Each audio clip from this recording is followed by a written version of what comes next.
Welcome to episode 10 of the Next Goal Wins podcast. On today's podcast, we are joined by Ben Thornley, who during his youth career at Manchester United was destined for greatness, but one night and one tackle changed the way his career would turn out. He takes us through memories of Manchester United and how his career developed after his horrendous injury. Thank you for listening, and yet again we hope you enjoy episode 10 of the podcast.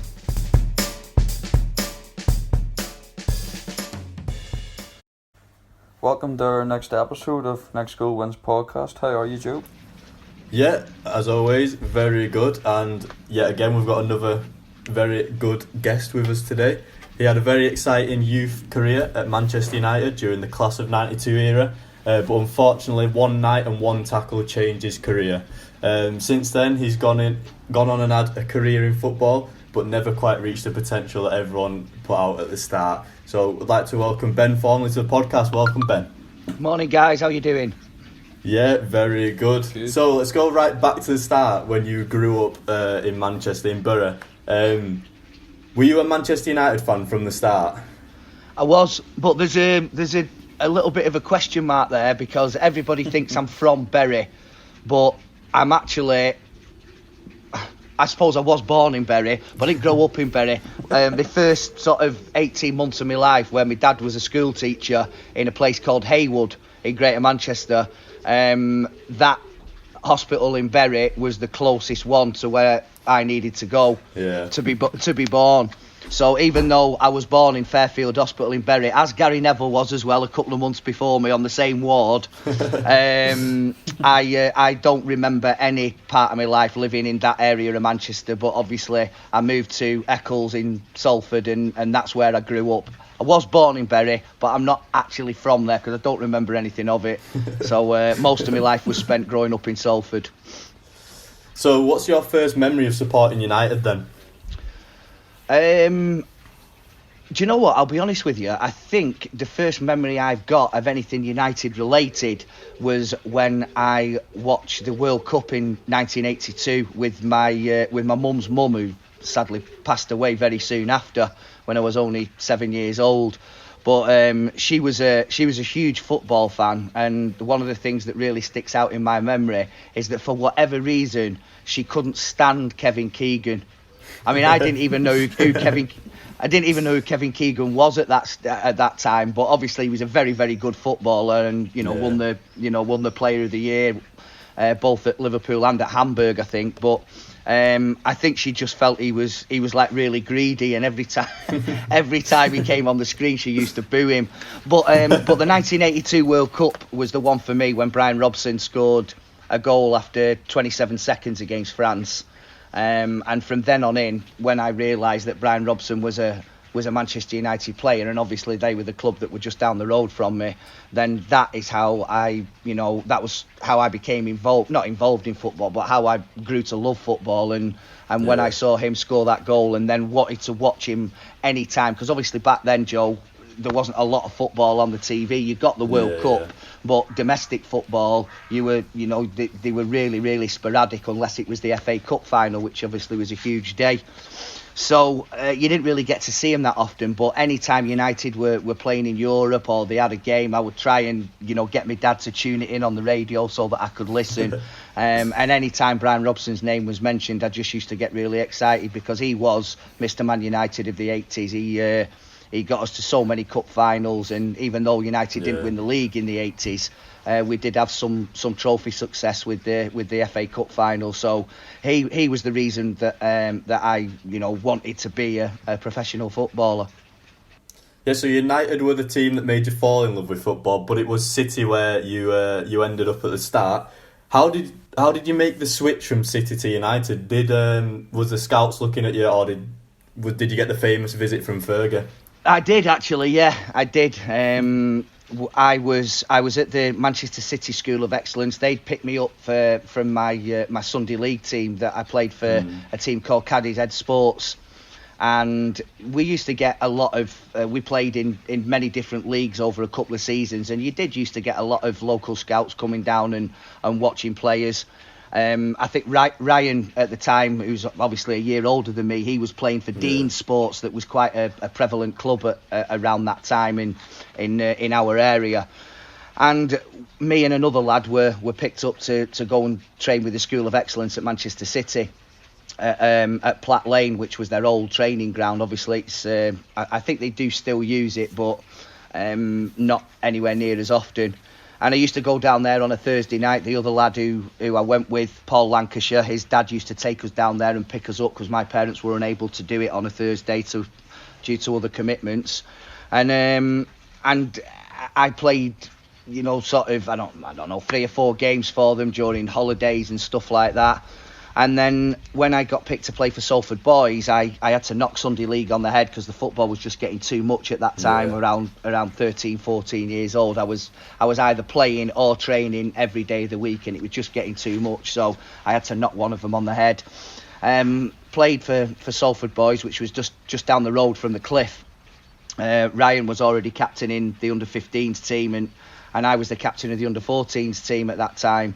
So with it only being such close proximity to the Cliff, when we were playing at home, we very often got scouts coming down from there just to have a little look. Brian Kidd would pop his head in every now and again. And one Friday night, when I was due to go and stay at a friend's house, we always used to do it, take it in turns. One Friday or another, he'd come to me or I'd go to him, and it was my turn to go to him, and my mum and dad said, you can't go out tonight, Jeff's welcome to stay here, but you need to be here. And they didn't explain anything other than that. So we'd had something to eat, and then about 6:30, 7:15, the doorbell goes at the front, and anybody that knows me, and around that time with my brother and my sister, we lived in quite a big Victorian semi-detached house where the driveway went right the way around the back, and anybody that knew us, they just used to come round the back, and very often they didn't even bother knocking on the door. They just used to announce themselves. So for somebody to come to the front door, it was a little bit strange, especially in the evening.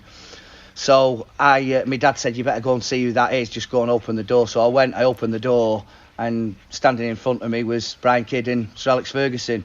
And I for a sort of 5 or 6 seconds, I was just completely gobsmacked. And my mum and dad came over my shoulder and said, well, you need to invite them in. And that was the story, that Sir Alex came with Brian Kidd and convinced my parents that they wanted me to switch allegiances and go to Manchester United. And for me, it was a no-brainer. They were the team that I'd followed from when I was 7 years old. And from being that 7-year-old kid, 9 years later in 1991, I'm walking through the doors of the Cliff training ground for my first day of pre-season, and Brian Robson, who I've been idolised for 9 years, he's walking down the stairs and asking me how I am. So it was quite a surreal moment. How did the conversation go with Sir Alex and Brian Kidd?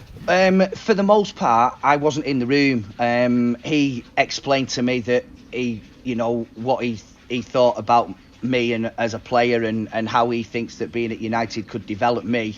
But then obviously the nitty gritty of everything and the stuff that my mum and dad wanted to ask him, I left the room and then came back in sort of towards the end. When they said to me, is this what you want? Do you want to go to Manchester United? And straight away I said yes. That was it. It was as easy as that for me. Yeah, so you touched on it then, walking into the Cliff and seeing Brian Robson. What was it like for you to be meeting your idols? Was it tough at the start, or did you have to realise quickly, these are just human beings, I've just got to get on with it? Yeah, exactly. And in effect, you're going into that club as a 16-year-old lad, and you are trying to get to where they are.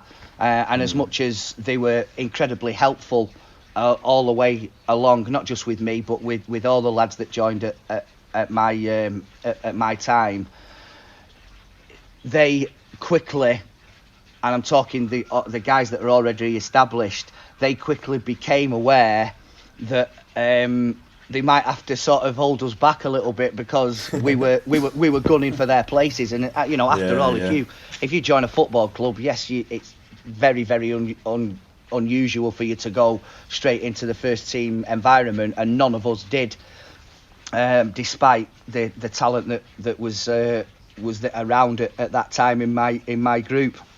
But it quickly became noticeable that Sir Alex wasn't going to ignore us for very long, and would, after the first year of our apprenticeship, our second year, he was going to slowly but surely start introducing us into the first team fold, and then giving us our debuts, and that's exactly what happened. And it didn't take too long before Paul Parker, for example, was moved on, so Gary Neville could take his place. Paul Ince went, and you had the likes of Nicky Butt and Scholesy, and Andrei Kanchelskis went, and David Beckham came in on the right hand side. So the manager had he had a view that these lads were going to be the future of the club from the sort of mid-90s onwards. And obviously with the help of your brilliant grandfather, Joel, then it all soon became a reality that was going to be the next 10 years of Manchester United, and especially after Alan Hansen, after the start of the 95 season, and they lost 3-1 at Villa, and it was littered with kids really of sort of 19 years old, and he said, you'll never win the title with kids. And after that first game, people probably thought, yeah, he's right, they need a little bit more, but they just grew in stature, grew in strength, and under the guidance of Sir Alex, they won the league. So what you touched on in the Alan Hansen comment, what was the feeling like around the training ground after he'd said that? Was it kind of like, right, we need to prove him wrong, or was people you know what, maybe he's right? Do you know what, Joe? I obviously it was a year that after, or just over a year after I'd done my injury, so I wasn't around the first team fold at the time. But I can only imagine that a comment like that, with Sir Alex at the helm, was only going to spur them on. And I think that collectively as a group, it was just a case of, we're not having that. You know what I mean? There is talent, and it might take a while to shine through. And I don't even think that Sir Alex believed that they would probably go on and win the league that season, but they did, and he had a group of lads there that I grew up with, that I knew were extremely talented, that were prepared to listen, prepared to work hard, had the grounding from Eric to just to be normal, don't get carried away with anything. Your granddad always used to say to us, you're not good players until I tell you are. And he meant it. Do you know what I mean? He absolutely meant it. But the advice that he used to give us was very, very basic. But it's taken us all the way through our lives, and for that we're all extremely grateful. Yeah. So what was he like as a coach then, on a day-to-day basis? Are you talking about Eric? Oh yeah, Eric. Yeah. Yeah, he was. He was hard. I mean, there's no two ways about it. And I think at that time we were more worried, if you like, or aware of the comments that he would come out with rather than Sir Alex, because Sir Alex, as much as he had a vested interest in the youth team, and it was always great to see him there at Youth Cup matches and supporting games, and we always used to want to be in the A team, if you like, with your granddad who took the A team at the time, because if the first team were at a home game, you always knew that Sir Alex would at least stay for the first half of any A team game, and it was always exciting to know that Sir Alex Ferguson was watching you. But our main aim at that time was to make sure that we impressed Eric. And he was fair in the fact that he knew that you couldn't have a brilliant game every game, but he could also see if you were shirking what he'd asked you to do, and that was the thing that really grounded him.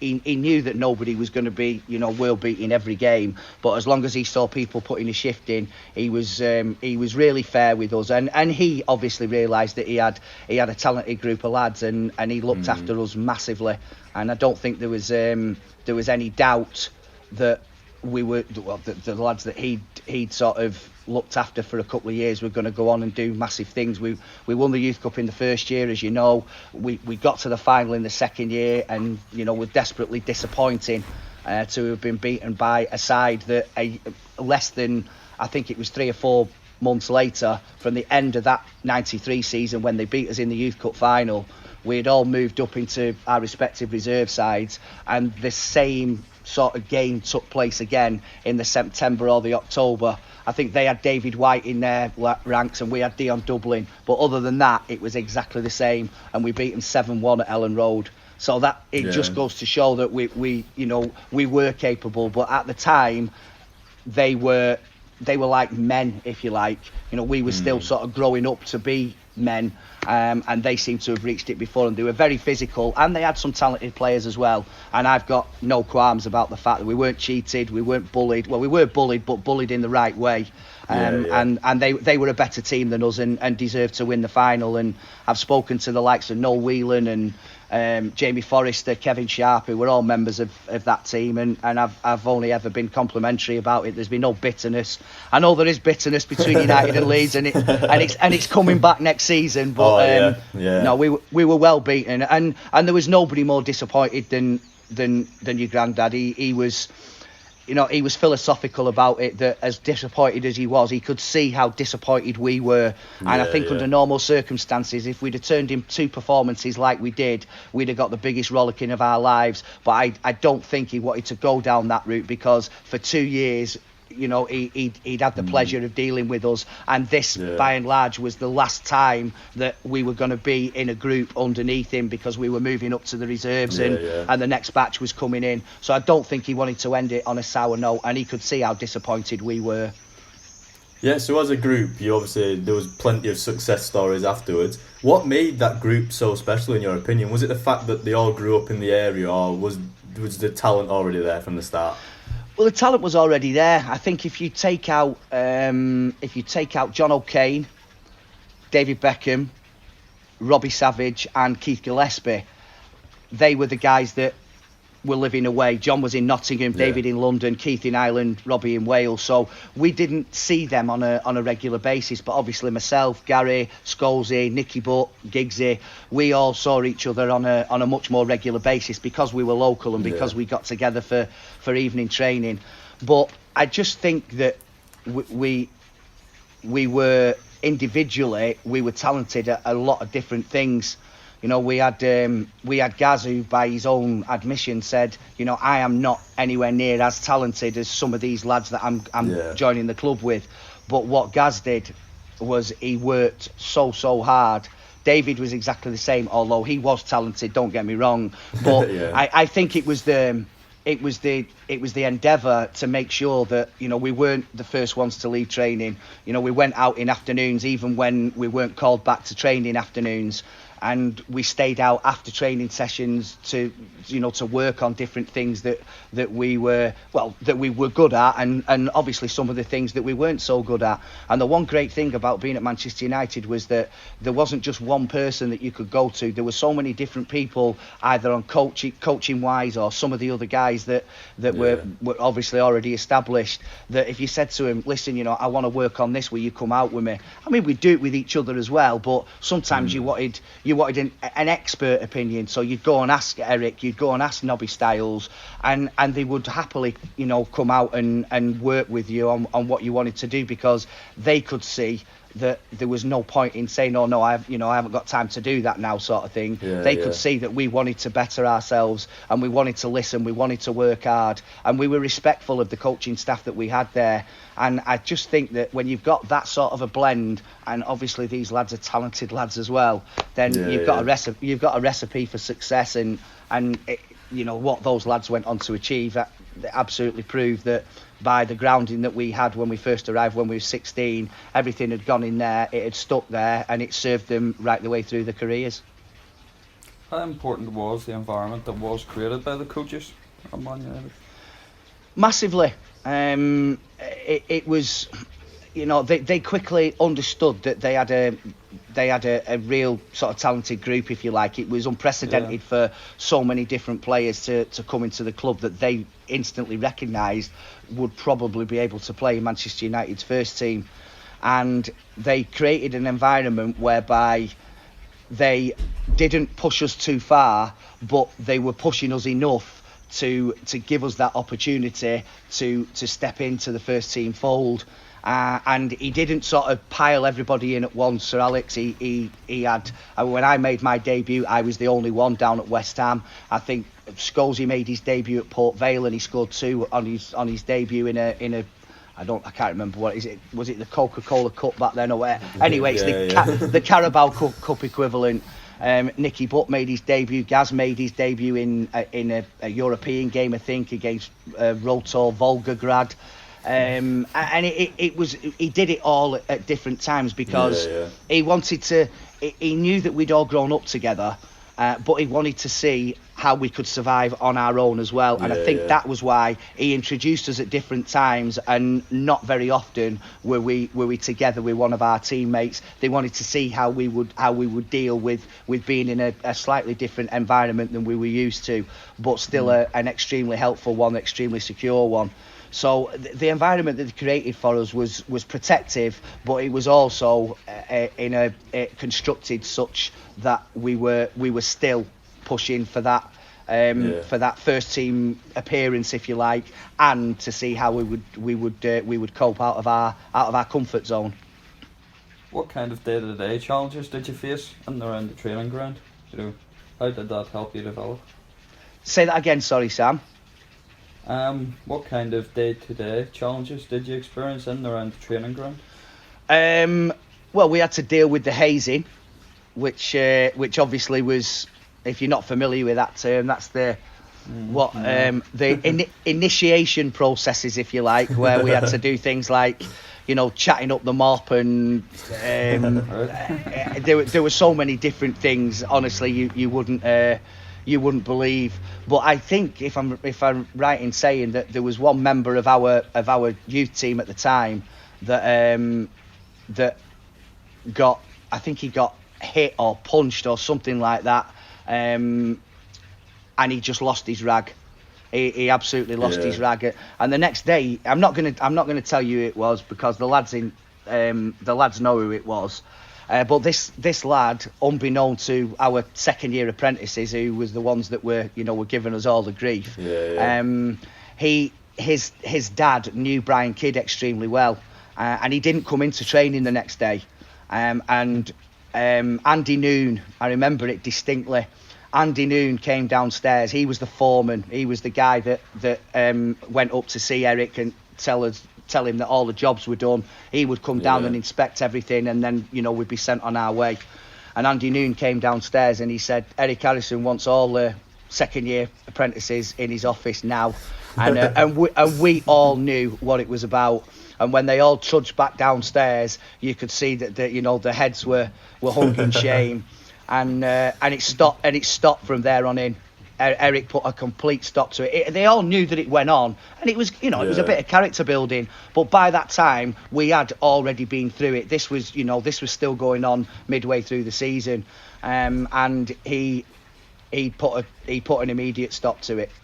And I don't know whether it carried on or not. But that was one of the challenges, because some of the lads were a bit introvert, and they recognised that straight away. And it wasn't just the second year apprentices, it was some of the other lads that I now still see and play football with our ex-players matches, that used to wander in from the reserve team dressing room and think it was highly amusing.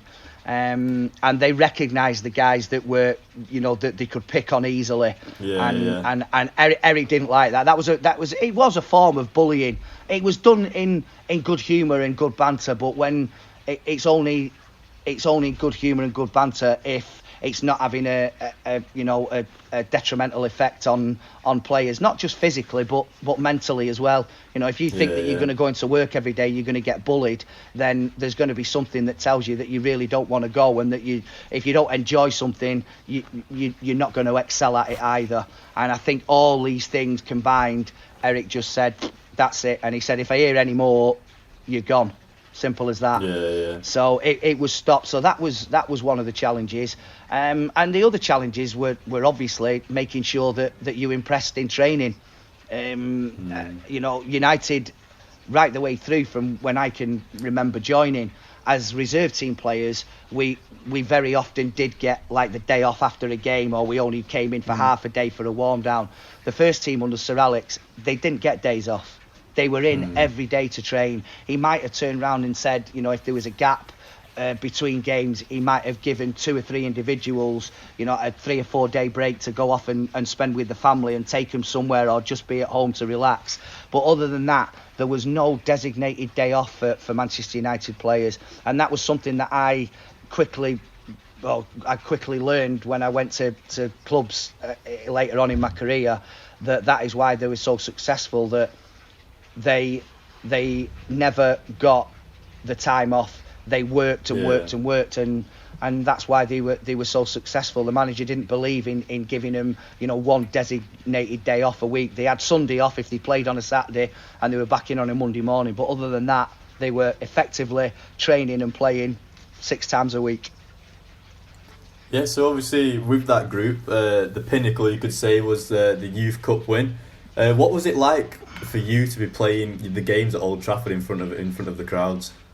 Yeah, the crowds quickly started to fill up when they realised that we were getting deeper and deeper into the competition, and I think not so much in the first year, although there was a decent crowd there, but I think in the second year when we played Leeds, there was 30-odd thousand there at both venues, at Old Trafford and at Ellen Road. So that was something that you quickly needed to get used to, because even at youth team level, and we'd been to, just prior to that, we'd been to Millwall as well, and that was an iron. So you think that you've got away from a hostile crowd when you managed to see off Millwall in the semi-final, and all of a sudden you get Leeds. So yeah, but it was a brilliant a brilliant thing for us to be able to run out at Old Trafford. A wonderful experience. I mean, I was fortunate that while I was still at school, I had played in the English Schools Trophy with Ryan's team a year above, and we played the final. We played the semi at Old Trafford and the final. So I had a small taste of being on the Old Trafford turf. But when there are fans there, and it honestly really, really does mean something, because this is your job, then it is something extremely special. And then obviously you go and you make your debut, or your home debut, and that is something else. So during your time at the youth setup, who was the best player that you think you played with? I think in my first year, and I'd played with him and against him for many a year, Nicky Butt was the one that stood out for me. I just thought he was like I said, having played both with him and against him, I knew his strengths. He didn't have many weaknesses at all. He was a really sort of really, really good box-to-box midfielder. He wasn't very tall, but he was wonderful in the air. His timing was brilliant. And when we played Greater Manchester County together, we both played in central midfield, because it was only when I went to United that I made the switch from being a midfielder to a winger, if you like. But me and Nicky, he was at Manchester Boys, I was at Salford Boys, so we'd locked horns against each other, and then playing for the county, we'd played with each other, and we both allowed each other to dominate our strengths. I used to enjoy picking the ball up and running with the ball and making things happen, and Nicky, pound to a penny, he would come out with whatever battle he had, he'd come out on top, both in the air and on the floor, because he was solid. And for me, he was somebody that I really enjoyed playing with in my first year. But then in my second year, the emergence of who now is the best player I've had the privilege of playing with, which is the emergence of Scholesy in the second year. Because in the first year, despite, contrary to people's beliefs, Scholesy never kicked a ball in the first year when we won the Youth Cup. He wasn't involved at all. But in the second year, he was without question our best player. And the transition from him from the previous year, from 16 to 17, and then from 17 to 18 was immense. And obviously having the joys of playing with him, and then even more joy watching him, because I didn't get the opportunity to play with him when he was in his pomp, when he was a player that Zidane and Iniesta and Xavi and whoever else would love to have played with. But actually watching him and still watching him in games now that he plays in exhibition matches, and I know that I've asked him to play in a couple of games over in the Far East, that he's come over and done it, and he's an absolutely massive draw because of the way that he is, and the fact that he never does many interviews, or he never did many interviews. I know that he's he's gone on to be a pundit now for BT Sport, but he was a very, very private person. And when you hear that Scholesy's going to come, apart from the fact that he's a wonderful footballer, he's also somebody that you never really get a chance to actually see, if you like. Whereas somebody like Bex is was on the front and the back, the front and the back of the papers for years and years and years. But Scholesy never was. So there was just that little bit of trepidation with people about Scholesy, and the opportunity to get to see him in the flesh is just too much to turn down. So absolutely wonderful footballer, and probably the best midfielder that I've seen in the last 20 years, anywhere really. Yeah, so you made your debut for the first team in a 2-2 draw away at West Ham. What was Upton Park like as a place to make your debut? Because I'm guessing it was quite a hostile environment. Very much so. Yeah, very much so. I mean, I've spoken about the Millwall and Leeds things when we were in the Youth Cup, but obviously the first team is a different kettle of fish. Yeah. And at the time there were only 3 subs, and there was myself, there was Dion Dublin and Les Seeley, who bless him, is no longer with us either, but a fabulous bloke. And ironically, he actually left United and went to West Ham. But while we were warming up, Les Seeley was giving the West Ham fans absolute dog's abuse, and of course with that came the abuse back to who's this dickhead warming up here who we've never seen before and never heard of type thing. And they were, I would say, I came on in about let's say the 70th minute, but from when we first went out to warm up after 15-20 minutes of the game kicking off, they were the longest sort of 40-45 minutes of warming up that I've ever encountered. And I must admit, as nervous as I was for getting on the pitch, I was more terrified running up and down the side of it with those West Ham fans and some of the things that they were shouting and what have you. But yeah, if you can handle it there, somewhere like there, for example, I would imagine that Anfield would have been a fairly hostile place as well, as Ellen Road would have been. But West Ham was a very, very tight ground. The fans were very close to the pitch. And just to go away from the question you've asked, I actually think that it's going to be detrimental to them. As wonderful as the Olympic Stadium is, I just think that the Upton Park, or the Bowling Ground, whatever you want to call it, was such a difficult place to go and win. And not many teams did, and obviously United didn't on that occasion. And moving away from there, I think has just taken something away from West Ham Football Club. So through your days, would you say that's the most hostile stadium you've played at? No, although okay, yes, that I've played at, but the most hostile stadium that I've ever been to, although I was only in the squad, I didn't actually end up, I was one of the people that ended up not getting changed and being on the bench, was the infamous trip to the Ali Sami Yen Stadium which was Galatasaray's old home ground. Yeah. And it was the game just after Peter Schmeichel had launched that Kurd who broke onto the pitch at Old Trafford in a 3-3 draw. And obviously it was back then, it was over 2 legs, and we needed to win the game really, because they already had 3 away goals, Galatasaray, and the game finished 0-0.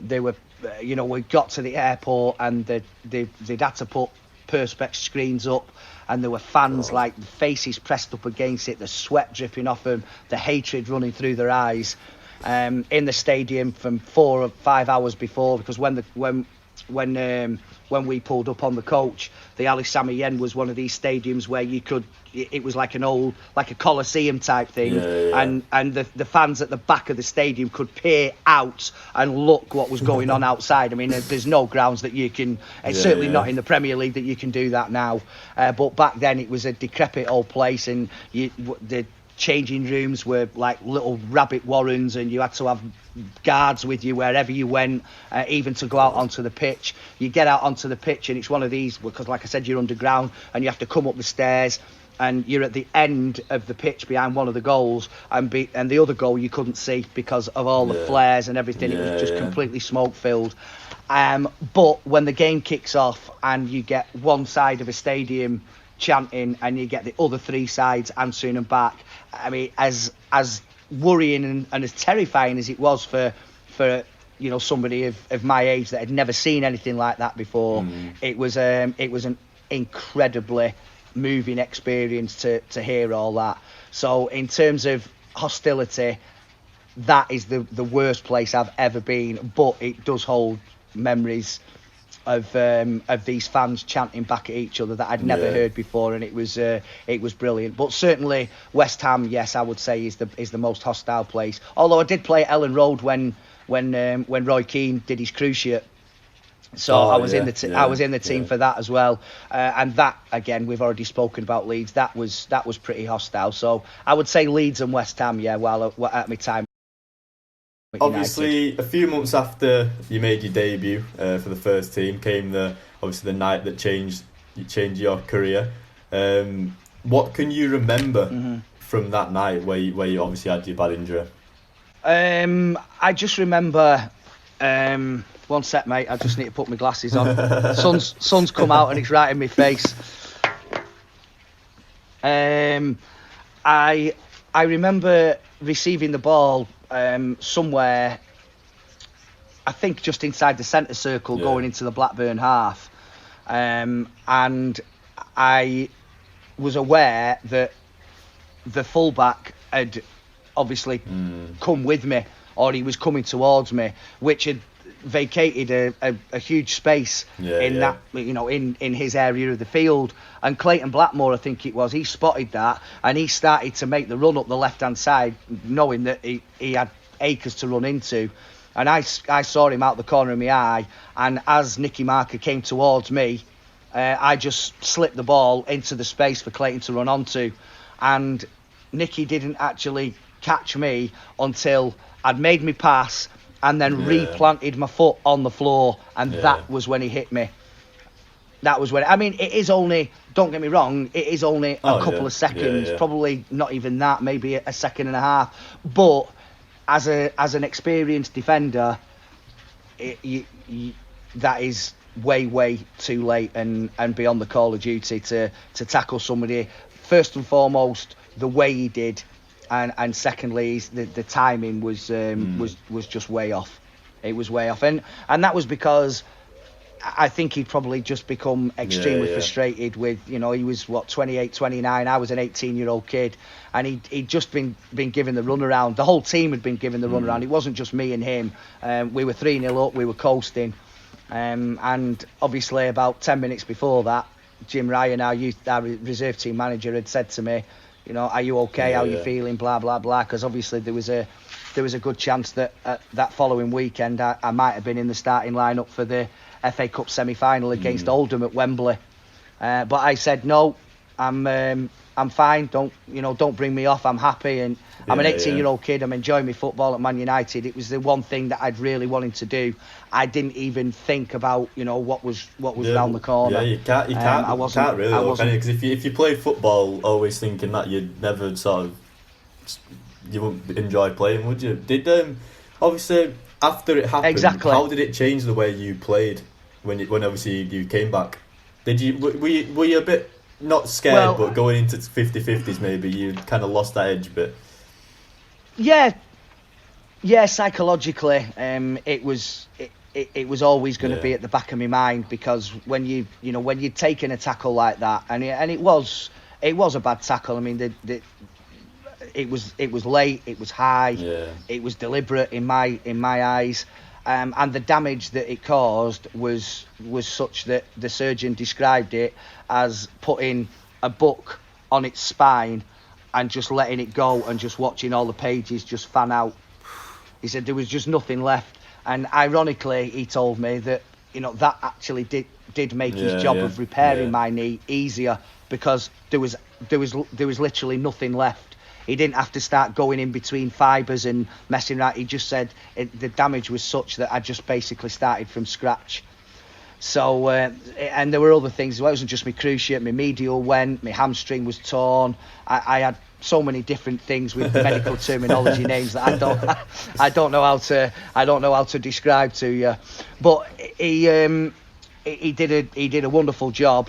But then it was the case of the rehabilitation. It was how it was going to affect me both mentally and physically, and it did both, because I was always known for being somebody that was fairly quick, and I had 2 decent feet, and because I was quite small, I had a decent sort of centre of gravity, and I could go either way, and that was taken away from me a little bit. And when you have something in your game that just sort of gives you that edge over your opponent, then you need to work on that, and you need to take it to the next level. And I think that if, without the injury happening, then that would have been something that I would have worked on more and more and more, and especially with the sports science and everybody else that became involved in football to try and help improve players. I think I would really have benefited from that. But unfortunately, when you are trying to get to that elite level and you are competing week in, week out, then that little tiny bit that you have lost, it might only be a tiny bit, but they are such fine margins for you to be able to compete at the very, very top level, that even though I did go on and have a career, that injury took that away from me. And that's why I had a career, and no disrespect to anywhere where I've been, because I've hugely enjoyed the fact that I've been able to play professional football, but I didn't do it at the club that I really wanted to be at. And I didn't have the career that maybe at one stage it looked like I was going to have. So it did affect me, and it affected me for quite a long time. So Ben, moving on, what would you say has been your most favourite time in football after Manchester United? I think it was my time. I had 1 year at Huddersfield, my first year at Huddersfield, that I really enjoyed. But I think the time that I enjoyed most was my first year up in Scotland at Aberdeen. Right. I was in a position whereby I'd left Huddersfield. I didn't really know what was going to happen, and then out of the blue I got a phone call from the chief scout up there to say, would you be prepared to come up and train for a couple of days and maybe have a practice match we've got like 3 or 4 trialists that we want to have a look at, and your name came up as being one of them. So I went up and played a game for Aberdeen, and fortunately I'd actually been in Malta, and I'd been running or helped run one of Gary Neville's soccer schools that he used to have out there. So I'd been doing quite a lot of physical work, and although I hadn't been doing a pre-season as such, I had actually been doing, like, playing in little five-a-sides and really, sort of keeping myself ticking over, and that helped me massively. So I actually, from Malta, I went and had a 2-week trial at Charlton under Alan Pardew at the time, and he was sort of unsure of another player that he wanted to sign in my position. And this guy was messing him about, and he was coming, then he wasn't. But on the back of that, he wasn't actually giving me a decision. And then this phone call came from the chief scout at Aberdeen, and I just thought, listen, I can't wait for Alan Pardew to make his decision. So I went up to Aberdeen. They played their first home game, because as you know, the Scottish League kicks off a good couple of weeks before the English one does. So they played their first home game against Rangers, got beat 3-0. I've trained on the Sunday, trained on the Monday, and then on the Tuesday we had a game against Arbroath, which is just down the coast from Aberdeen.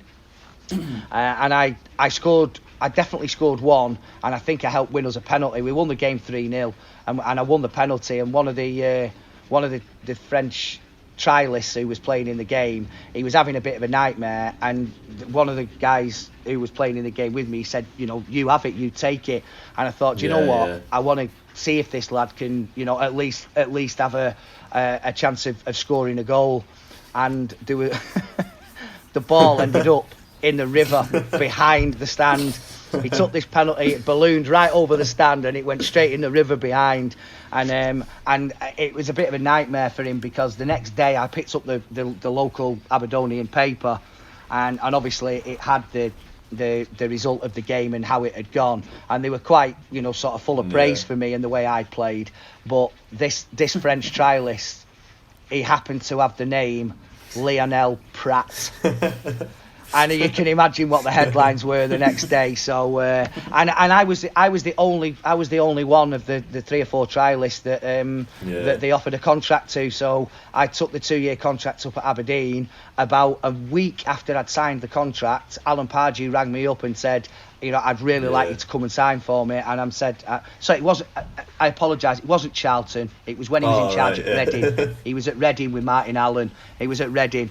And he said, I'd really love you to come and sign for me. I said, I'm really sorry. I got an offer to come to the SPL with Aberdeen, and I've taken it because I wasn't sure. He completely understood and said, I'm sorry, and I wish now that I had assigned you and hadn't waited. But by that time I'd signed for Aberdeen, and in my first year up there, it's a great place, Aberdeen. I made a lot of friends up there. Still keep in touch with some of them now, but I scored a goal on my home debut, which is something I'd never done before for any club. And that season we qualified for the UEFA Cup for the following season. So my first season at Aberdeen I really enjoyed, and then for whatever reason I got into the realms of going out. I mean, I was still only 26, 27 being up there. It was the first time I'd ever had my own place with nobody there to tell me what to do or to put the mockers on me. So very often, what did I do? I went out, and sometimes it was with the lads from the club, either when we could or when they were injured and I couldn't. I still went. I met people being there, because Aberdeen is as much as it's a city, it's very, very small, and people get to learn your business very, very quickly.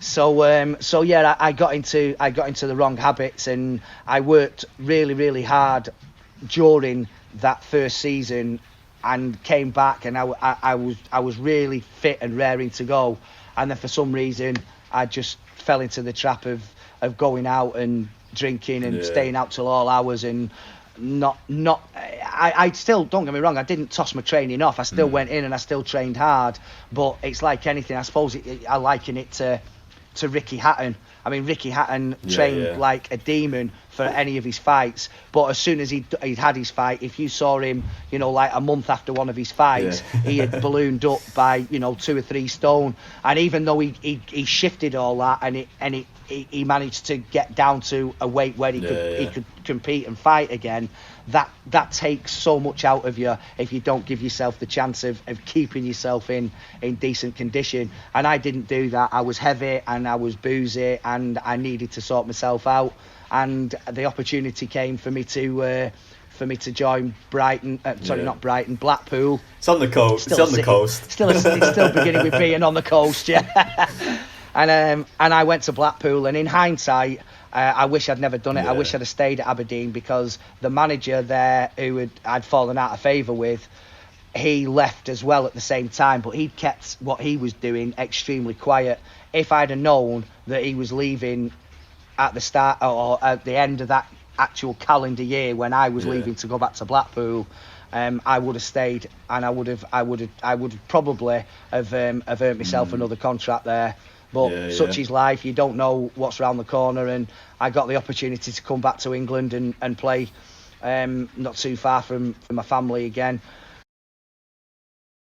And I wish I actually hadn't have done it. I wish I'd have delayed it for a while, because Blackpool, of all the places that I have played, and that includes non-league, was the least professional. Yeah, it's funny you should say that, because we had Michael Appleton on last week, and from a manager's perspective, even though this was after obviously you'd played it, he said that was the biggest mistake of his career. So I don't think Blackpool are coming off very well in these podcasts. No, well, we had Mark Seagraves, the old Bolton defender, who was a great bloke. He was the guy that coached us and stayed with us. But the manager was Steve McMahon. And as fabulous a player he was when he played for Liverpool, he was as poor as a manager.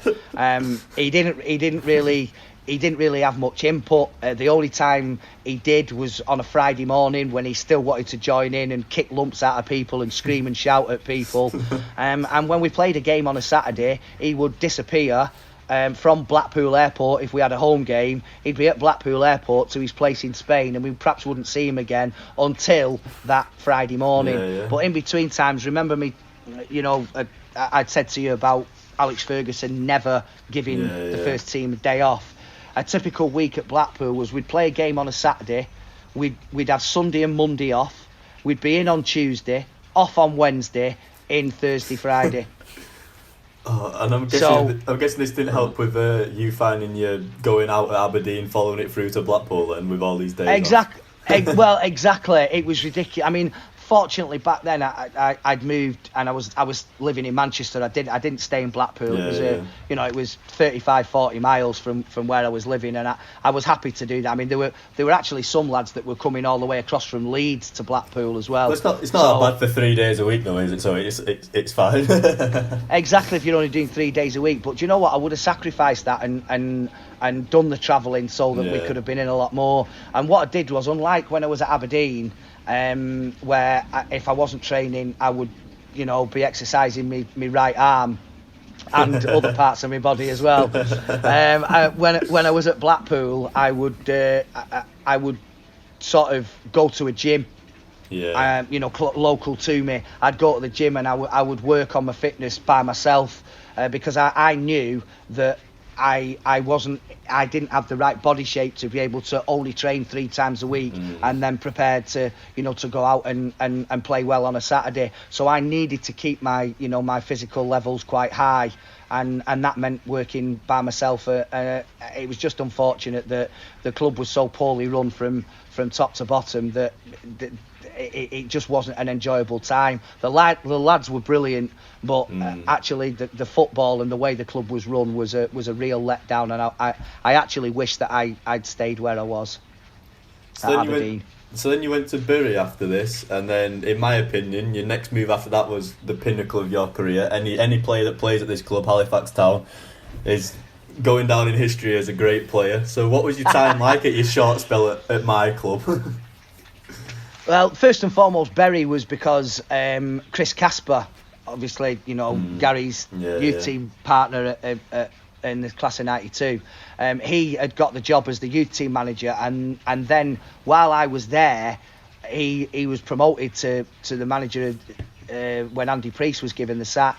And I was actually starting to enjoy it. Casper's a very knowledgeable guy, a really good trainer.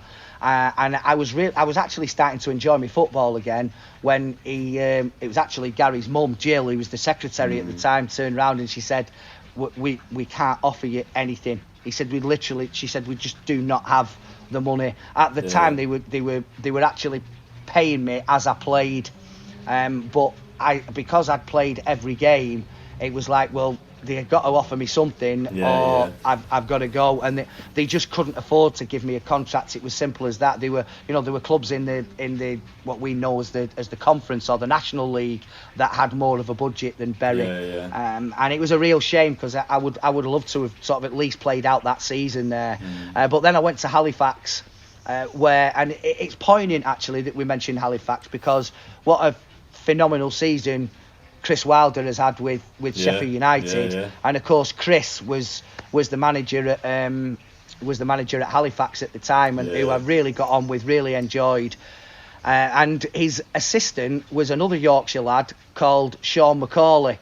Now Sean ended up going over to America, but Sean was at United as a kid.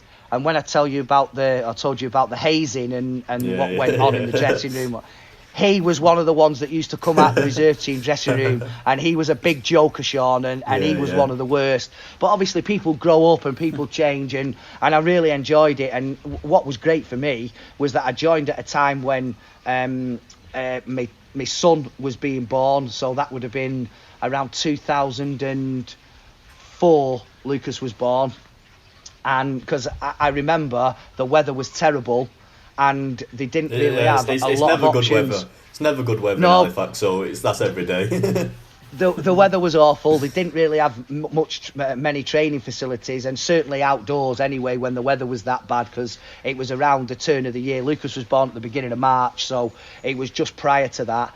And they were training, would you believe, because they had lads coming from everywhere. They were training at the soccer dome at the Trafford Centre, which was just down the road from me, and it was perfect. Even though I was playing for Halifax, the training facilities were virtually right on my doorstep. So, but yeah, it was again it was a short time there, and they didn't have any money to offer me anything, and Chris was very apologetic and just said, you know, if it was different, because I'd grown up and I'd played against Chris on numerous occasions when we'd come across each other when we were reserve team players at our respective clubs, me at United and him at Sheffield United. So I was relishing the prospect of sort of, you know, giving him a little bit of time, as I would have done with Chris Casper at Bury, but unfortunately again the same problems arose, and I just couldn't continue going in training every day and not getting paid for it. You can do it for a short amount of time, but at the end of the day you've got bills that need to be paid, and I wasn't prepared to do it for nothing, and they understood that. So obviously, taken out of the situation, Sir Alex Ferguson, who was the best manager you played under, or you enjoyed playing for the most? I think even though my time at Huddersfield was a bit up and down, I suddenly got to understand why Steve Bruce was such a good manager. Yeah. He was very hands-on on the training field. He was very knowledgeable, and some of the sessions that he put on were really, really good. That being said, he you know, the first thing Steve Bruce did when he came in '99, after United had won the treble, that was his first season. So we went into pre-season in the July, and about 2 weeks before we were starting back, I'd just come back off my holidays to find that he'd signed Scott Sellers. Yeah. And Scott, fabulous player, fabulous guy, but Scott was, at the time, I think he was 33. He was certainly early 30s anyway. I'm still a very, very good player, but I think Steve Bruce just wanted some experience in there, and you know, it was the worst thing for me, because obviously he played in my position, Scott, and I started off the season and I wasn't in the team. I was just coming on and being, you know, a bit part player in the second half as a substitute. But then I did get a chance to play in one game when the winger on the other side got injured at the last minute, and he put me on, and I stayed in the team for quite a while, and then I actually ended up taking Scott's place. So Steve Bruce was somebody that I didn't always see eye to eye with, but his training sessions, I could see why he has become such a top manager. But believe it or not, the one manager that I really did enjoy playing for was my first spell at Huddersfield when I was there on loan, and that was Brian Horton, who had managed obviously Manchester City as well. Yeah. And he was a fabulous bloke, and I actually got sent off twice in my loan spell at Huddersfield, and one of them was for throwing the ball at the referee up at Sunderland, who were at the time top of the league, but he was still really sort of supportive, and he tried to sign me after my loan spell there, but Sir Alex wanted me to stay at Manchester United for another 2 seasons. And again, I probably let my heart rule my head there. I made some wrong decisions about clubs later on, and I wish that I'd have been a little bit firmer, and I would have signed for Huddersfield sooner than I actually did 2 years later in '98. But I enjoyed Steve Bruce with his training sessions and with his knowledge of the game, and Brian Horton, because he was like my number one fan, if you like. He made me feel really special, and at the time when I wasn't sure whether what my career was, direction it was going in, the 2 loan spells that I had that season of 95-96, when I went to Stockport and then I went to Huddersfield in the January and finished off the season, he was exactly what I needed, and that was what I needed. And indeed, at the end of that season, I got picked to play for the England under-21s. I'd had that much of an impact when I went to Huddersfield. So Steve Bruce and Brian Horton for me, for differing reasons, but both had impacts on my careers. So obviously, after leaving Halifax Town, you were sort of winding down your career and playing for some non-league clubs, which included Salford City. And then after retirement, you've gone on to write a book, which I've read myself, and I have to say it's a very, very good read. What was that like, writing a book, getting in contact with old people and getting new quotes from people? Yeah, well, the guy who co-wrote it with me, Dan Poole, he started following United when the class of '92 was coming to the fore. That was when he started to take real interest in Man United, and he was interested in sport anyway.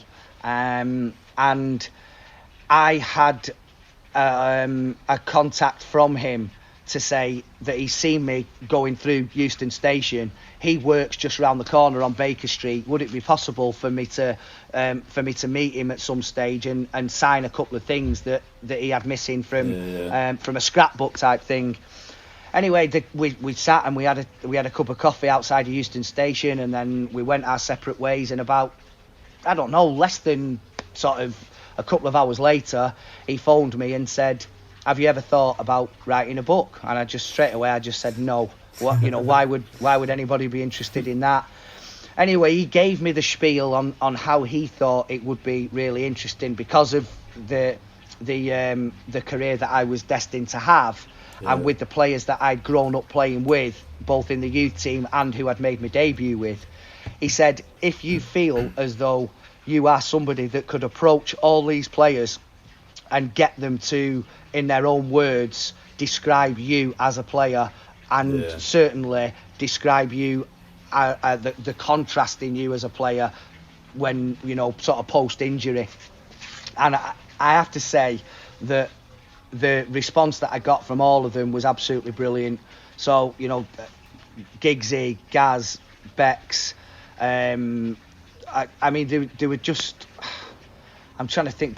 Brian Robson, Paul Parker, Andrei Kanchelskis, Lee Sharp. I mean, there were so many of them, and that was the angle that he wanted to write the book from. Was that, it's all well and good people saying, "Oh yeah, Ben Thornley would have done this and he would have done that," but when I suppose it's endorsed by players that everybody respects and everybody that knows are really, really good players, then it carries a little bit more weight with it. And that was the angle that he chose to approach it from. And I must admit, the way that he's written it, and you've read it, Joe, so you know how much it bounces around, but the relevant people come in at the relevant times slate me for my dress sense, and so he brings Giggsy in for that and stuff like that, and I think the way that it's written it's really appropriate, some of the comments that come out at the right time. And even though it does jump around a lot from the end of my career to the beginning and my family and whatever else, it does dovetail really nicely with the way that he's done it, and it was a quite a long exercise. It took me just over a year, but I was really pleased with that I'd done it. And it's not everybody that can say that they've written a book, and no matter what people think of it, I must admit the feedback that I did get initially, especially because it's been out now since October of 2018, so it's not as if it's brand new on the shelves. It's been around for a while, but certainly the people that have read it have given me really positive feedback, and that they'd really enjoyed it. And that was what I wanted to achieve. That I wanted people to understand that just because you have failure in your life, it doesn't mean to say that you can't keep going and build yourself back up and try to be a success in other ways. And if that means as a human being, then so be it. Yeah, so now you're involved with MUTV, obviously the Manchester United channel. You're doing a bit of co-commentary. Have you give Gary a few calls asking for a bit of advice on what to do? No, but I do listen to him. I must admit, I see him. I see him all the time, and obviously Gary's remit is very, very different to my own, because there are obviously things he's very, very objective, and at the end of the day, we're both fans. The difference being is that he can say what he feels, even if it's negative, whereas I can't. I have to be much more. I have to be much more diplomatic and keep any sort of things that I really would like to say but know that I shouldn't to myself, and try and express them in a different way. But I always listen to Gaz, because again, you see people on the training field, but you listen to him. And to be fair, Jamie Carragher, I think they work extremely well together. I think people have probably forgotten the Monday Night Football show that they do when they analyse different things, and there are things on there that they see and that they pick up that the normal football fan, if you like, wouldn't actually see, and that's just being trained to an expert eye. And Gaz is brilliant at what he does, and I, as much as I wouldn't ask him for any tips, because my views need to be my own. I need to express them in a way that I feel, not that somebody else and through the eyes of somebody else. But I still listen to Gaz, the way he articulates and the way that he does his commentary when I'm obviously not doing it myself. But he's a brilliant lad, Gaz. He's hard work at times, but he's a brilliant lad and extremely successful person as well. Yeah, so I think that wraps us up nicely for today, Ben. Just want to say massive thank you for joining us today. You're welcome. It's been a pleasure, Joe, and Sam. I hope it continues to go well for you. Cheers. Perfect. Thank you very much. Thank you for listening. Take care. All the best. See ya.